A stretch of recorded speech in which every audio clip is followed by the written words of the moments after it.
Teesta barrage বা তিস্তা মহাপরিকল্পনা বাংলাদেশের উত্তরের জনপথের জন্য এক সোনার হরিণ।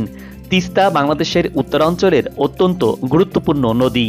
এই নদীকে কেন্দ্র করে তিস্তা চুক্তি বাস্তবায়ন বাংলাদেশের মানুষের দীর্ঘদিনের দাবি।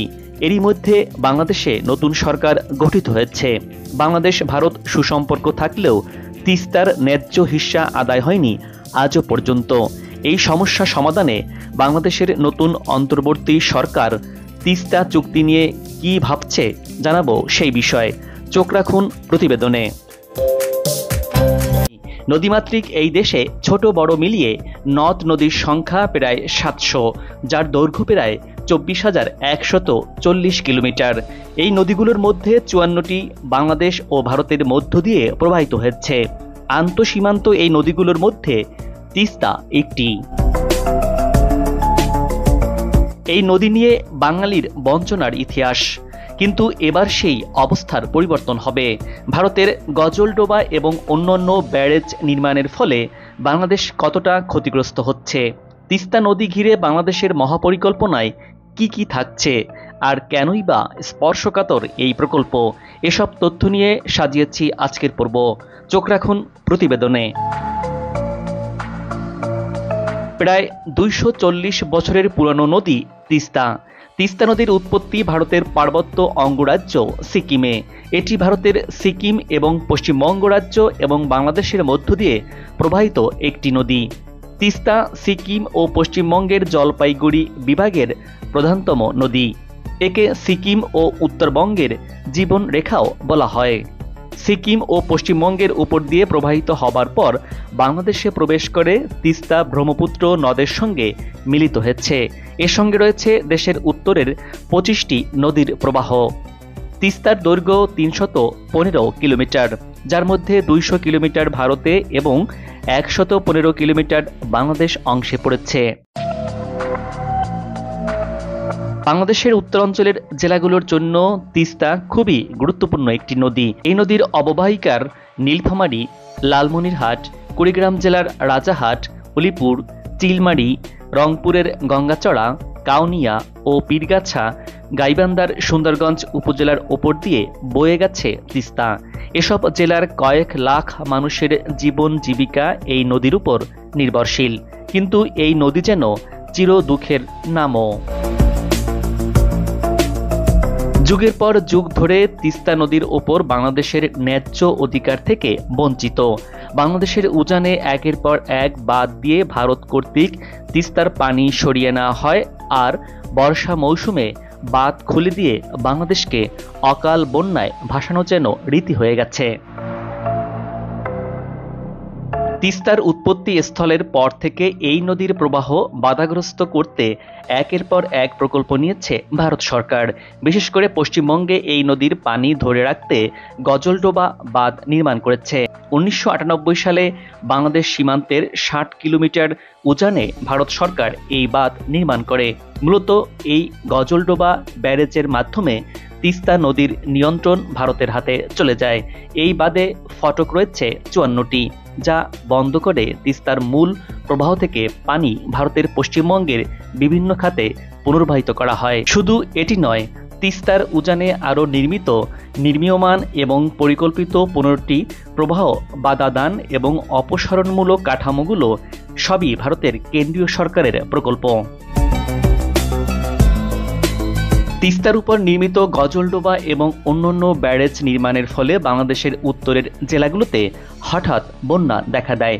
এমনিতেই তিস্তা একটি হরকা বন্যাপ্রবণ নদী।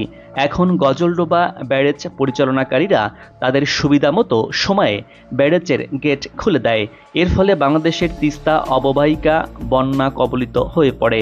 এমনকি কোনো কোনো বছরে 7বারও এ ধরনের হঠাৎ বন্যা হয়েছে। 2011 সালে ভারতের সঙ্গে তিস্তা চুক্তির চূড়ান্ত সিদ্ধান্ত নেওয়ার পরও শেষ মুহূর্তে চুক্তি হয়নি। অর্ধশত বছরের বেশি সময় ধরে ভারতের সঙ্গে তিস্তা নদীর পানি বণ্টন নিয়ে একটি চুক্তিতে পৌঁছানোর চেষ্টা করেও নানা কারণে এর পথ খুঁজে পায়নি বাংলাদেশ। বারবার তাগাদা দিলেও সাড়া দেয়নি ভারত। এই অবস্থায় আর বসে থাকবে না বাংলাদেশ। বর্ষা মৌসুমে তিস্তায় যে ঢল নামে সেই পানি সংরক্ষণের মাধ্যমে এবং কৃষি ও শিল্প কলকারখানায় ব্যবহার করে অর্থনৈতিকভাবে কাজে লাগানোর পরিকল্পনা বেশ কয়েক বছর আগে নিয়েছিল বাংলাদেশ। যে প্রকল্পে বিনিয়োগের জন্য ভীষণ আগ্রহী ছিল চীন, কিন্তু বিগত সরকারের ভারত ও চীনের সাথে ভারসাম্য সম্পর্ক রাখতে গিয়ে কিংবা ভারতকে খুশি রাখতে গিয়ে এই প্রকল্প নিয়ে এগোতে পারেনি। অথচ উত্তরবঙ্গের প্রতিটি মানুষের দাবি সেই প্রকল্প বাস্তবায়নের। কি সেই মহাপরিকল্পনা, কি আছে সেখানে? 2016 সালে চীনের প্রেসিডেন্ট শি জিনপিং ঢাকা সফরে এলে একটি পরিকল্পনার কথা বেশ শোনা যায়। পরে চীন ও বাংলাদেশের আলোচনার মাধ্যমে পাওয়ার চায়না প্রায় $1 বিলিয়ন বাজেটের তিস্তা নদীর সামগ্রিক ব্যবস্থাপনা ও পুনরুদ্ধার প্রকল্প প্রণয়ন করে।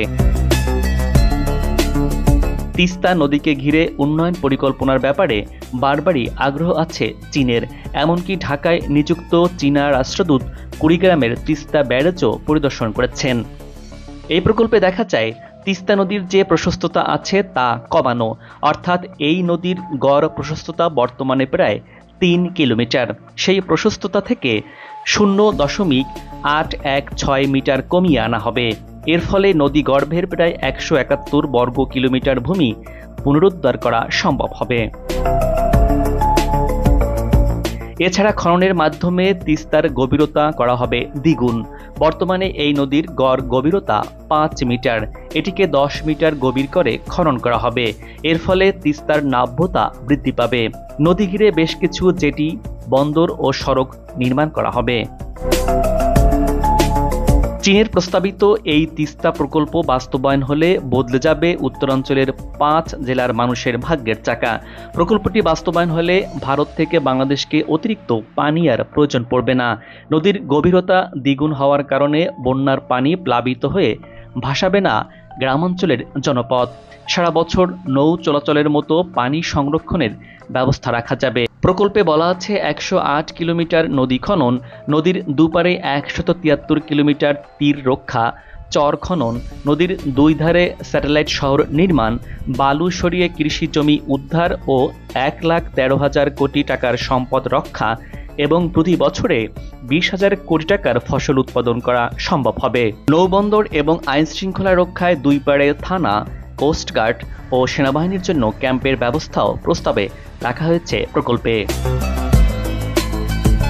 তিস্তা মহাপরিকল্পনা সম্পর্কে চীনের তৈরি প্রকল্পের সূত্রে জানা গেছে, পূর্ব চীনের জিয়াংশু প্রদেশের সুকিয়ান সিটির আদলে তিস্তার দুপারে পরিকল্পিত স্যাটেলাইট শহর, নদী খনন ও শাসন, ভাঙন প্রতিরোধ ব্যবস্থা, আধুনিক কৃষি সেচ ব্যবস্থা, মাছ চাষ প্রকল্প, পর্যটন কেন্দ্র স্থাপন করা হবে। এতে 7 থেকে 10 লাখ মানুষের কর্মসংস্থান সম্ভব হবে। চায়না পাওয়ার কোম্পানি ইতোমধ্যে তিস্তা পারে নির্মিতব্য প্রকল্প বাস্তবায়নে নকশা ও সম্ভাব্যতা যাচাইয়ের কাজ শেষ করেছে। তিস্তা নদীপাড়ের জেলাগুলো নীলফামারী, লালমনিরহাট, কুড়িগ্রাম, রংপুর ও গাইবান্ধায় চায়নার 3টি প্রতিনিধি দল কাজ করছে। ইতিমধ্যে এই প্রকল্প ঘিরে উত্তরবঙ্গের মানুষের রয়েছে বিপুল আগ্রহ। বারবার তারা এই প্রকল্প বাস্তবায়নের তাগিদ দিয়ে আসছে, কিন্তু ভারত সীমান্তের কাছে বাংলাদেশের এই প্রকল্পে চীনের আগ্রহ নিয়ে সরাস না হলেও ভারতের আপত্তি আছে। বিশেষ করে দেশটির বিশ্লেষকরা এটিকে ভালোভাবে নিচ্ছে না। এবছর সদ্য বিদায়ী আওয়ামী লীগ সরকার ভারত সফরে গেলে ভারত সরকার এই প্রকল্পে যুক্ত হবার আগ্রহ দেখায়, বাংলাদেশে কারিগরি টিম পাঠানোর কথাও জানায়। কিন্তু চীন যেখানে 2016 সাল থেকে এখন অবধি লেগে আছে এই প্রকল্প নিয়ে একের পর এক সম্ভাব্যতা যাচাই করছে, সেখানে ভারত কেবল এসে যুক্ত হওয়ার আগ্রহ দেখানো শুধু সময় ক্ষেপণ কিনা সে প্রশ্ন উঠেছে বাংলাদেশের নাগরিক সমাজে। ভারতের সঙ্গে তিস্তা চুক্তি এগিয়ে নেওয়ার বিষয়ে অন্তর্বর্তী সরকার কাজ করবে বলে জানিয়েছেন নতুন সরকারের পানি সম্পদ উপদেষ্টা সৈয়দা রিজওয়ানা হাসান। প্রয়োজনে আন্তর্জাতিক মঞ্চে দাবি তুলে ধরবে বাংলাদেশ। তিস্তা নিয়ে এবার ভারতকে কঠোর হুঁশিয়ারি করল বাংলাদেশ। তিস্তা চুক্তি এগিয়ে নেওয়ার বিষয়ে গণমাধ্যমে পানি সম্পদ উপদেষ্টা জানান, তিস্তা নিয়ে যতটুকু করতে হয় ততটুকুই করবে বাংলাদেশ। বাংলাদেশ তিস্তা নদীর ওপরে যে অধিকার, সেই অধিকারের কথা বলতে, লিখিত দিতে একদম পিছপা হবে না। তিস্তা পারের মানুষের সঙ্গে এবার কথা বলা হবে। জয়েন্ট রিভার কমিশন নেগোসিয়েশন করে তিস্তা পারের মানুষ কি চায় সেটা তুলে এনে কাজ করার কথা জানান এই উপদেষ্টা। একই সঙ্গে তিস্তা চুক্তি নিয়ে পশ্চিমবঙ্গের মুখ্যমন্ত্রী মমতা বন্দ্যোপাধ্যায়ের দৃঢ় অবস্থানের কথা উল্লেখ করে হুঁশিয়ারিও করেন সৈয়দা রিজওয়ানা হাসান। বর্তমান অন্তর্বর্তী সরকার নদী সম্পর্কিত বিষয়গুলি নিয়ে জোরদার পদক্ষেপ গ্রহণ করবে। পশ্চিমবঙ্গের মুখ্যমন্ত্রী মমতা ব্যানার্জি বলেছিলেন, আমরা মানুষকে বঞ্চিত করে পানি দেব না। সুতরাং বাংলাদেশের মানুষ কি চায় সেটাও টেবিলে যাতে আসে সেই ব্যবস্থাটাও করবে বাংলাদেশ। জাতিসংঘের আন্তর্জাতিক যে আইন আছে 1997 সালের, সেটাতে 36টা অনুস্বাক্ষর লাগত। 17 বছর লেগেছে সেটি করতে। এটা বৈশ্বিক বাস্তবতা, এমন কথাও জানান সৈয়দা রিজওয়ানা হাসান। তিস্তা চুক্তি নিয়ে ভারতের সঙ্গে আলোচনায় বসবে এমন কথাও জানান সরকারের এই উপদেষ্টা।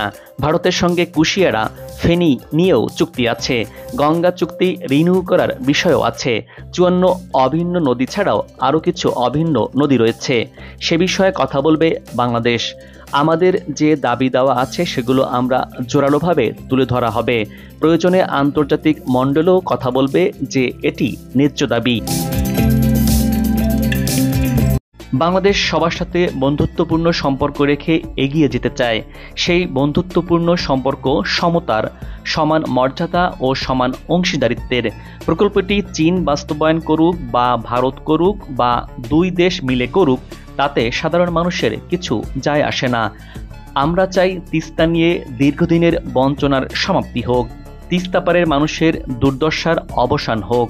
আমরা চাই ভারত তিস্তার পানি নিয়ে বৈষম্য বন্ধ করুক, ন্যায্য হিস্সা দিক, অথবা বাংলাদেশ যে উদ্যোগ নিবে সেখানে যুক্ত হোক, অথবা যুক্ত না হলেও যেন বাধা না দেয়। তিস্তা মহাপরিকল্পনা বাস্তবায়নে খরচ হবে $1 বিলিয়ন বা 10,000 কোটি টাকার মতো, এবং এই বিনিয়োগকৃত টাকা 3.5 বছরের মধ্যে তুলে আনা সম্ভব বলেও মনে করছে বিশেষজ্ঞরা।